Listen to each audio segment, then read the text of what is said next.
Mbizo constituency MP Korban Madzivanika is giving the newly introduced Zimbabwe gold currency no chance of success because the issues that led to the collapse of the previous currencies have not been addressed.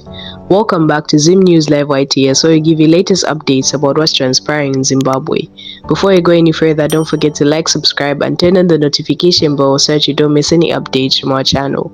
He also blasted the Reserve Bank for ambushing the nation with the new currency and called on government to fully dollarize.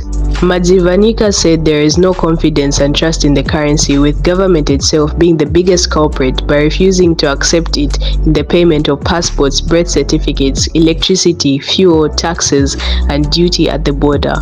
He also said crucial factors like disputed elections, financial discipline, and corruption needed to be addressed and boost confidence before the introduction of the ZiG currency. This is today's news about the Mbizo MP saying the new Zim dollar will fail again. Let us know what you think in the comment section down below, and don't forget to like, subscribe, and turn on the notification bell so that you don't miss any updates from our channel.